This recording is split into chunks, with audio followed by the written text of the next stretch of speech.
Hello, and welcome to our 14th newsletter. Yay! We're here in Santa Fe. We're on our patio, and it is a winter wonderland. It is snowing. We're So blown beautiful. away. Yes, it started snowing this morning a little bit, and now it's just like coated. So we got this nice pack. Oh, you ruined it. Yes, I did, and I dropped it on the ground too. So, anyways, you may hear our kids out here. They're down there building a snowman. We might hear a little bit of squawking. We may have to intervene. Okay. No, but, they're perfect. They would never do that. No, yeah, they don't make any mistakes. Or yeah, no, they totally do. We'll put a picture in there But of we the love snowman them. they build. Yes. So, anyways, the first thing we want to update you guys on is our goal. So we had this goal by end of October to get to 95% of our monthly needs. And it is amazing that by the end of the 31st, we got all the way to 93%, which And is now- not 95, but is really awesome. And now, just a little ways into November, we are at 94%. And actually, we're only $37 away from 95%. And so it's really awesome to see the progress that's been happening. Right. So only $37 more a month, and we'll be at the 95. So Yes. that's amazing. We're really thankful for that. And since we passed 80%, we are actually signed up to go to pre-field training. Yeah. Yeah. And that takes place mid-February. And we have a goal to be able to move straight to Japan after pre-field training. That's right. And so that's what we're working towards. Yeah. So we've also started the process of applying for our visas. So we'll keep you in the loop about that status. And with that leads us to the $10 challenge. $10 challenge. So, And so if you have been following us and keeping up with what's been going on, but you haven't made a choice either yes or no, we wanted to ask if you would consider giving $10 a month, or for those who have been giving and feel it on their hearts that they want to be able to do more, we ask that you consider upping your support by $10, because that these would little really amounts, those little amounts really they really help. add up. And some people think, oh, $10 a month is too little. And really, I mean, right? The widow gave the mite, and that was a mighty give. Yeah. That was a bad pun, but every little bit counts. So even partnering $10 to $50 is still really helpful towards our goal. So Yeah. if you feel so inclined and you pray about it and God puts it on your heart, please join us. And the other thing we wanted to just talk about is the end of the year is coming up. End of year giving is the thing. But also last year, we found out too late that there's something called Giving Tuesday. And so it's like a blitz of like several days. It's like Thanksgiving, and then Black Friday, and then Cyber Monday, and then Giving Tuesday. And who knows what they're going to come up for Wednesday in a few years, okay? But for now, Giving Tuesday is a thing. So Weeping Wednesday. Weeping Wednesday, my wallet's empty Wednesday. Wallet Wednesday. Anyway, so if you think about us when Giving Tuesday comes around, we would love to have your support with that as well. So that was really funny. Anyways. So we do. Oh my gosh, pull it together, woman. Okay. It's just that wasn't planned. And No, it wasn't. You're Okay. So funny. You're funny. You think I'm funny. Okay. Oh, Okay. here's another big thing. Okay, so this last progress to the field, as we inch towards 100%, it's going a little bit slower, and that's because with this pre-field training taking place in February, and we can't go to the field until then, we've actually taken counsel to actually change our budget a bit to account for the change that will take place when we end our 2-year initial period and we go on to full time. And so the bottom line is that when that change happens, we're going to have to do a little bit of support raising anyway. So since we have the extra time now, we're using that time now before we get to the field to put ourselves in a good place going forward. And so if you guys have any questions about the specifics of that, we are open books. Just reach out to us. Yeah, and so with all of that, we just want to say God is good, and He owns the cattle on 1,000 hills, and we've been seeing over and over again how faithful He's been to us through all of the waiting and all of the planning and making plans in our own hearts, and still seeing that like His will prevails, and it is always good. So we're gonna go on to tell you about how Operation Final Push went. That's right. So last main newsletter, we talked about Operation Final Push, and when we put out that last newsletter, we were at 77%, and we said we're going to travel to Texas and Alabama and come back to New Mexico and also raise support in there as well. And we just wanted to update you on how all that went, because the Lord really blessed our time. We met a lot of fantastic people, and people who are individuals who wanted to support us, churches full of people who are part of missions committees that wanted to hear from us, and it was just a really amazing time. Yeah, we had a great time, even with our children coming along for the ride and meeting people, seeing family and friends, and making new friends as well. And our first stop was in Texas. We spent some time with family. We spent some time seeing some of our friends whom we haven't been able to spend much time with, and had some really good quality time with.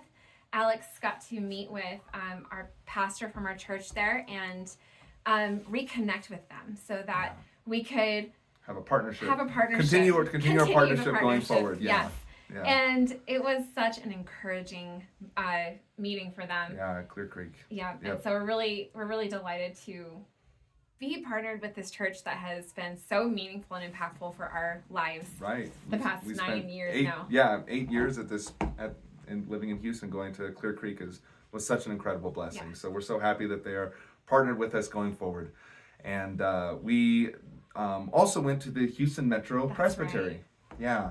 And they let us speak on the floor there, and that was a great opportunity to give an update to everybody there, to share where we were, and that led to us getting to meet some people we hadn't met before. So we were really grateful for that opportunity. Mm-hmm. And so after Texas, we went to Alabama. Sweet home Alabama. Sweet home Alabama. We did crank that up in the car a little bit. We sure did. Yep. Right when we crossed the state line. Yep.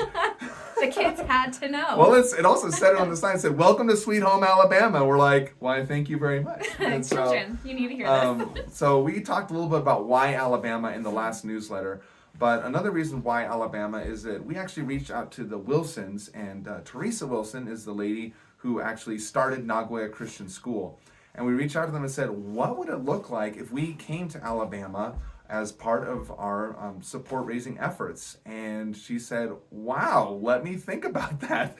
And what ended up cascading from there was just several amazing opportunities that we had to share the need in Japan and how we are going to be able to serve there and help to meet that need. And it was just several amazing opportunities. The first opportunity we had was we went to one of the biggest PCA churches in Birmingham, Alabama, let alone in all the PCA, and they actually invited several other PCA church missions committee members to come and hear us present. And so it was an amazing opportunity that we got to present to 3 different churches' missions committees at the same time. Yeah. They got to ask us questions, and it was just, I don't know, you can't ask for more than that, I guess. It was really incredible. We felt really welcomed and seen, and it was just really great to be able to connect with people who have a passion for Japan as well.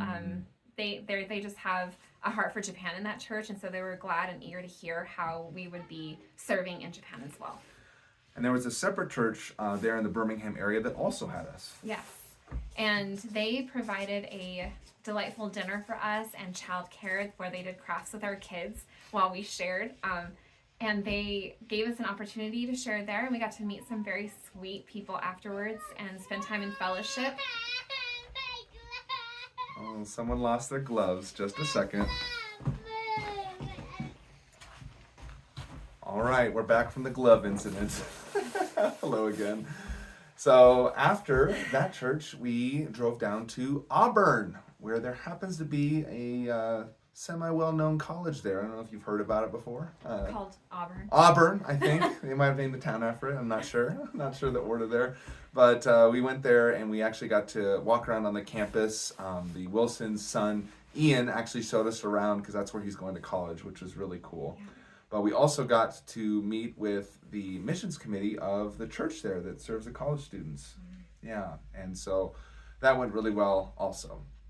And after that, we went further south to Dothan, Alabama. And so there is a church there that we got to visit with and meet with, and they actually gave us 4 different opportunities to meet with people that attend that church. And so there was a Saturday night meeting before church, there was a Sunday afternoon meeting after church, and even before the church service, there's also 2 different Sunday school classes that allowed us to come in and give a short presentation. And we just met so many amazing people through all of that. So in a lot of ways, we just got to go from meeting to meeting to meeting. It was a very full time that we had there. And there's so many great connections that we made that have been really impactful, that we just keep thinking, what a gift all of this has been. How many people we've met that we never would have had an opportunity to meet and have really just touched our lives, touched our hearts. And we are so grateful. Even just the meetings themselves, like just thinking about like gathering volunteers, setting up the table, setting up food, cleaning up afterwards, having microphones set up. Like it just totally fizzled our brains to consider all the ways that they did this. And they're doing it because they want to see people in Japan come to know Jesus. They want to help reach the second largest unreached people group in the world. And so we are happy to be sent, and they're happy to send us. And we're just so thankful for all of that. And even apart from that, we're just thankful also to the Wilsons who hosted us. And their small group also said, hey, how about we bring them some meals? And they were surprised at that. Like, wow, thank you.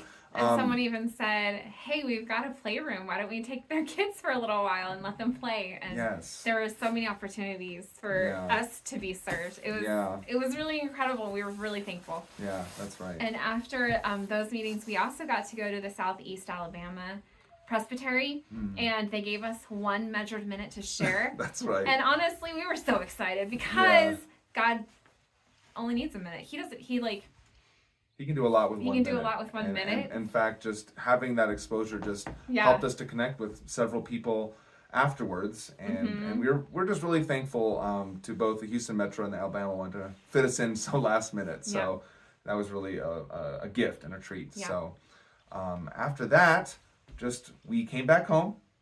And then 1 week later, we went to Japan. And we were a little bit sick that week too, and the Lord pulled us through. But we went to Japan, and honestly, it was amazing. And I'm sorry, but we decided that we're actually going to share all the details about Japan in our next newsletter.